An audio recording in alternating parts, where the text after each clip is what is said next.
Hello everyone. તો આજે આપણે ફરીથી મળી રહ્યા છીએ જ્ઞાનવંત સોલામી ચેનલના અંદર. તો હું આપ સૌનો દોસ્ત અને ચેનલનો હોસ્ટ આપ સૌનું હાર્દિક સ્વાગત કરું છું. આજે આપણે ચર્ચા કરીશું BWD એક્ટ 1995 વિશે. આ એક્ટ એવો એક અધિનિયમ છે કે જેના અંદર દિવ્યાંગ વ્યક્તિઓ વિશે બહુ બધી ચર્ચા વિચારણા કરવામાં આવી છે. તો આપણે આ એક્ટને વિસ્તૃતવાર જોઈશું. તો તેમાં સર્વપ્રથમ તેના ઇન્ટ્રોડક્શન પ્રસ્તાવનામાં આપણે જોઈએ તો દિવ્યાંગ વ્યક્તિઓનું જે અધિનિયમ છે તે અધિનિયમની અંદર સમાન તકો, અધિકારોનું રક્ષણ અને સંપૂર્ણ ભાગીદારી વિશે વાત કરવામાં આવી છે. આ અધિનિયમ 1995ની અંદર જો કે બની ગયો હતો, પરંતુ 7 ફેબ્રુઆરી 1996ના રોજ આ અમલમાં આવ્યો છે. અને આગળ જોઈએ તો આ એક મહત્વપૂર્ણ સીમાચિહ્ન છે અને દિવ્યાંગ લોકો માટે સમાન તકો અને રાષ્ટ્ર નિર્માણ માટે તેમની સંપૂર્ણ ભાગીદારી સુનિશ્ચિત કરવાની દિશામાં એક મહત્વપૂર્ણ પગલું છે.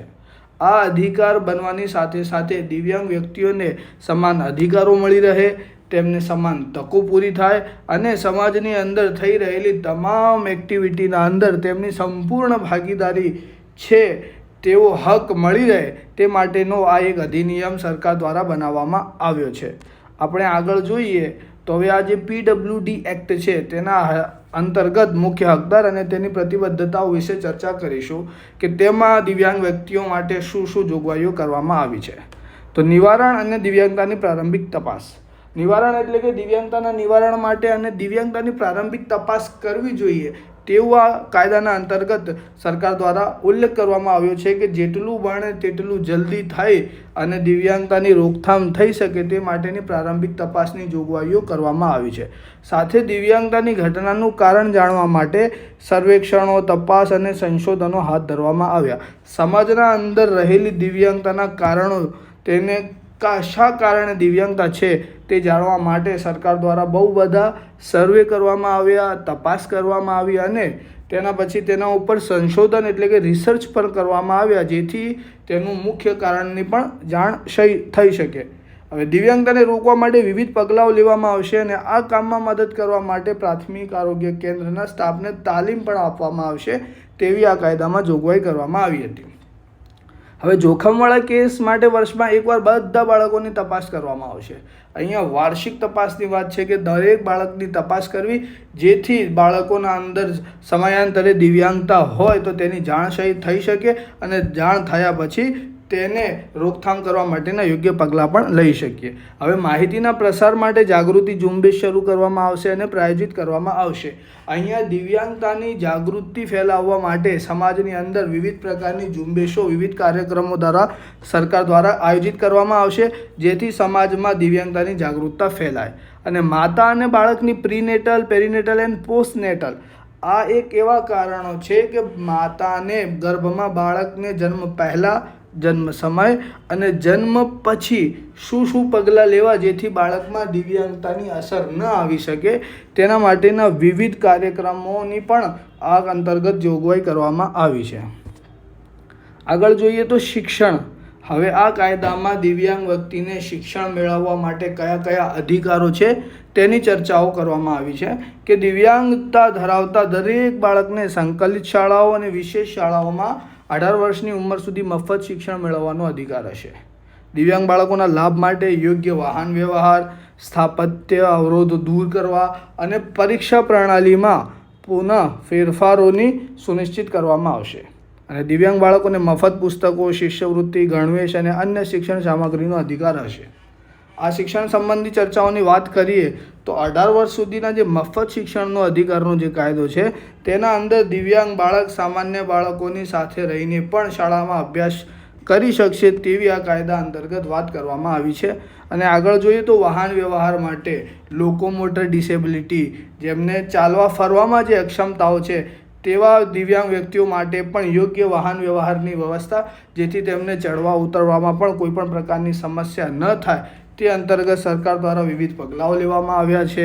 પછી સ્થાપત્ય અવરોધો, બિલ્ડિંગ્સની અંદર, ઇમારતોની અંદર જોઈએ તો તેમને ચડવા માટે રેમ્પ, સીડીની બાજુમાં હેન્ડલ તેવા વિવિધ પ્રકારના અવરોધો દૂર કરી અને તેમને આ સુવિધા રેમ્પની અને હેન્ડલની સુવિધાઓ મળી રહે, જેથી તેમની સરળતા થાય, તેમને એક એક્સેસિબિલિટી પ્રાપ્ત થાય તેના પણ પ્રયાસો આ કાયદા અંતર્ગત કરવામાં આવ્યા છે.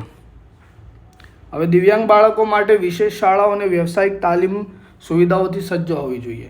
જો કે અહીંયા શિક્ષણની વાત થાય છે તો શિક્ષણની વાત કરીએ તો દિવ્યાંગ બાળકો માટે જે પણ શાળાઓ જે છે તે શાળાઓ તાલીમની સુવિધાઓથી સજ્જ હોવી જોઈએ. અને અહીંયા વ્યવસાયિક તાલીમની વાત છે. વ્યવસાયિક તાલીમની એ વાત છે કે દિવ્યાંગ બાળકો અભ્યાસ દરમિયાન જે તેમને ઔપચારિક શિક્ષણ આપવામાં આવે છે તેની સાથે સાથે બિનઔપચારિક શિક્ષણને પણ પ્રોત્સાહન એટલા માટે આપવામાં આવ્યું કે સમયાંતરે જ્યારે તેમનું શિક્ષણ પૂર્ણ થાય તો શિક્ષણ પૂર્ણ થયા પછી તેઓ પોતાના સામાજિક જીવનને સારી રીતે પસાર કરી શકે તે માટે સરકાર દ્વારા શિક્ષણ સમયથી જ ચર્ચા વિચારણા કરવામાં આવી, જેથી તેઓ અભ્યાસ પૂર્ણ કરીને યોગ્ય રોજગાર મેળવી શકે અને પોતાનું જીવન શાંતિપૂર્ણ પૂરું કરી શકે. આગળ જોઈએ તો જરૂરી માનવ શક્તિ વિકસાવવા માટે શિક્ષક તાલીમ સંસ્થાઓની સ્થાપના કરવામાં આવશે અને સરકાર તરફથી સહાય મેળવતી તમામ જાહેર શૈક્ષણિક સંસ્થાઓ માટે 3% ઓછી બેઠક અનામતો રહેશે. અહીંયા બે વાત છે. અહીંયા હાયર એજ્યુકેશન માટે એટલે કે કોલેજોની સ્થાપના કરવામાં આવશે તેવી જોગવાઈઓ કરવામાં આવી. જે કોલેજોના અંદર વિશેષ શિક્ષણ આપવાની વાત થાય અને દિવ્યાંગ વ્યક્તિઓના સશક્તિકરણ માટેની વાત પણ કરવામાં આવી છે. અને તેની સાથે 3% અનામતની જે વાત છે કે બાળકોને 3% અનામત જાહેર શૈક્ષણિક સંસ્થાઓમાં પણ રાખવી, જેથી દિવ્યાંગ બાળકો તે સંસ્થાઓમાં અભ્યાસ કરી શકે. જ્યારે હવે રોજગાર સંબંધી આપણે વાત કરીએ તો સરકારી નોકરીમાં 3% ખાલી જગ્યાઓ દિવ્યાંગ લોકો માટે આરક્ષિત હોવી જોઈએ. પ્રત્યેક 1% આનાથી પીડિત વ્યક્તિઓ માટે છે, એટલે કે દ્રષ્ટિ ક્ષતિ ધરાવતા, અંધત્વ ધરાવતા વ્યક્તિને, દિવ્યાંગતા ધરાવતા વ્યક્તિ માટે, સાંભળવાની ક્ષતિ એટલે કે મૂકબધિર વ્યક્તિ માટે, લોકોમોટર ડિસેબિલિટી અહીંયા ચાલવા ફરવાના રિલેટેડ જે ગામક અક્ષમતાઓ છે તેની વાત છે, અને સેરેબ્રલ પ્લાસી એટલે કે દિવ્યાંગતાનો એવો પ્રકાર છે કે જેના અંદર દિવ્યાંગ વ્યક્તિને હરવા ફરવાના અંદર બહુ પ્રકારની તકલીફો થતી હોય છે. જો કે લોકોમોટર ડિસેબિલિટી અને સેરેબ્રલ પ્લાસી એટલે કે CP આ બંને એક જ પ્રકારના અંધત્વ અથવા તો ઓછી દ્રષ્ટિ એટલે કે વિઝ્યુઅલ ઇમ્પેરમેન્ટ, સાંભળવાની ક્ષતિ hearing ઇમ્પેરમેન્ટ, locomotor disability and cerebral Plassey એટલે કે CP માટે યોગ્ય યોજનાઓ પણ ઘડવામાં આવશે અને દિવ્યાંગ વ્યક્તિઓને તાલીમ અને કલ્યાણ માટે પણ યોગ્ય પગલાઓ લેવામાં આવશે. અહીંયા જ્યારે આરક્ષણની વાત કરવામાં આવે 3%ની તો તેના અંદર VI માટે 1%ની વાત છે, HI માટે 1%ની વાત છે, જ્યારે લોકોમોટર ડિસેબિલિટી અને CP માટે મળીને 1%ની વાત છે. આમ 3% અનામતની જગ્યાઓ સરકારી નોકરીમાં દિવ્યાંગ વ્યક્તિઓ માટે હોવી જ જોઈએ તેવી આ કાયદામાં ઉલ્લેખ કરવામાં આવ્યો છે. અને દિવ્યાંગ વ્યક્તિઓના તાલીમ માટે અને તેમના કલ્યાણ માટે, તેમના સશક્તિકરણ માટે પણ બહુ બધી જોગવાઈઓ કરવામાં આવી છે. હવે સરકારી શૈક્ષણિક સંસ્થાઓ અને અન્ય પાસેથી અનુદાન મેળવતી શૈક્ષણિક સંસ્થાઓ સરકારે દિવ્યાંગ લોકો માટે ઓછામાં ઓછી 3% બેઠક અનામતો રાખવી જોઈએ.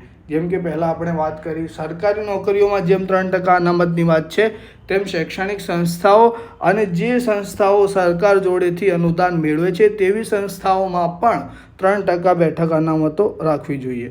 અને જો કોઈ એક કર્મચારી સેવા દરમિયાન અક્ષમ થઈ જાય તો તેને નોકરીમાંથી બરતરફ કરી શકાતો નથી અથવા તો ડિમોટ કરી શકાતો નથી. જોકે તેને સમાન પગાર અને શરત સાથે અન્ય પોસ્ટ પર ખસેડી શકાય છે. ક્ષતિને કારણે કોઈ પ્રમોશન નકારી શકાય નહીં. હવે સંસ્થામાં નોકરી દરમિયાન, સેવા દરમિયાન કર્મચારીને કોઈ પણ પ્રકારની અક્ષમતા થઈ જાય તો તેને તે નોકરીમાંથી બાકાત કે બરતરફ કરી શકાતો નથી. તે અધિનિયમના અંદર જોગવાઈ કરવામાં આવેલ છે અને તેનો સમાન પગાર પણ રહેશે તેવી પણ શરત છે. અને તેને પોસ્ટ પરથી તેની દિવ્યાંગતાને કારણે ખસેડવો નહીં અને તેની દિવ્યાંગતાને કારણે તેને પ્રમોશન ન આપવું એ પણ યોગ્ય પ્રકારની વાત નથી. એટલે કે તેના પ્રમોશનને નકારી શકાય પણ નહીં. જેમ કે તે ડિસેબલ છે એટલે તેને પ્રમોશન નહીં મળે જેવા કારણોને કારણે દિવ્યાંગ વ્યક્તિઓને પ્રમોશન પણ મળતા નથી. તો તેમને તે સમાન હક મળી રહે તે માટે આ કાયદા અંતર્ગત વાત કરવામાં આવી છે. હવે આગળ જોઈએ આપણે એડ્સ એન્ડ ઉપકરણો દિવ્યાંગ લોકોને ઉપલબ્ધ કરવામાં આવશે. વિવિધ દિવ્યાંગતા પ્રમાણે તેમને ઉપકરણોની જરૂરત પડતી હોય છે, સાધન સહાયની જરૂરત પડતી હોય છે. તો આ કાયદા અંતર્ગત તેમને તે ઉપકરણો અને સાધન સહાય પૂરી પાડવામાં આવશે. જેમ કે હિયરિંગ ઇમ્પેર્ડ પર્સન માટે જોઈએ તો તેમને શ્રવણ યંત્રોની જરૂરત પડતી હોય છે, તો આ કાયદા અંતર્ગત તેમને શ્રવણ યંત્રો પણ આપવામાં આવશે. અને પછી લોકોમોટર ડિસેબિલિટીના અંદર જોઈએ તો તેમને વ્હીલચેર યુઝર છે તો વ્હીલચેર, વિઝ્યુઅલ ઇમ્પેર્ડ પર્સન છે તેના માટે કેન, સ્ટીક વગેરે તેમ અલગ અલગ પ્રકારની પ્રવૃત્તિઓ પણ કરવામાં આવતી હોય છે, જેથી તેમને તે સહાયતા મળી રહે અને તે સહાયતા કે ઉપકરણોના ઉપયોગ થકી તેઓ પોતાના જીવનને શાંતિપૂર્ણ વ્યવહાર કરી શકે.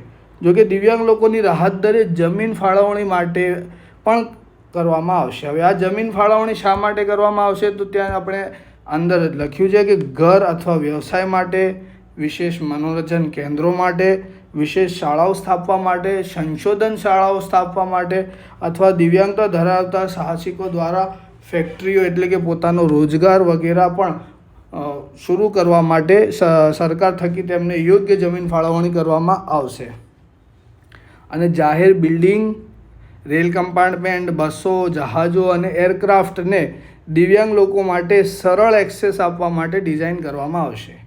જો કે ભારતની વાત કરીએ તો એરપોર્ટ પર દિવ્યાંગ વ્યક્તિઓ માટે સુવિધાઓ છે, પરંતુ રેલવે અને બસોમાં જોઈએ તો તેમને તેમની જરૂરત પૂરતી સેવાઓ મળતી નથી. પરંતુ સરકારના પ્રયત્નો ચાલુ છે જેથી તેમને યોગ્ય એક્સેસ મળી રહે અને તેઓ સરળતાપૂર્ણ જીવન વ્યવહાર કરી શકે તે માટે આ કાયદા અંતર્ગત જોગવાઈઓ કરવામાં આવી છે. અને તમામ જાહેર સ્થળોએ વેઇટિંગ રૂમમાં શૌચાલય, વ્હીલચેર સુલભ હોવા જોઈએ.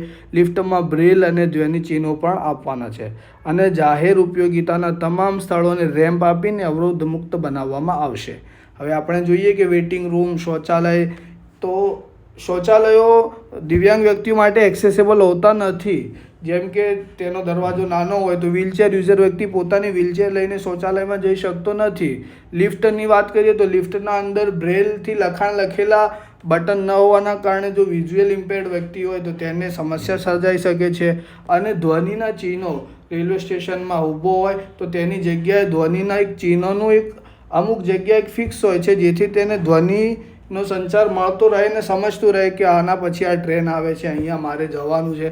તો એ પ્રકારના જે ધ્વનિના ચિહ્નો થકી તેને પોતાની જીવનની સરળતા મળી રહે તે માટે સરકાર દ્વારા બહુ બધા પ્રયત્નો કરવામાં આવી રહ્યા છે. અને જાહેર સ્થળોમાં મુક્ત રીતે હરીફરી શકે તે માટે રેમ્પની વ્યવસ્થા પણ કરવામાં આવશે.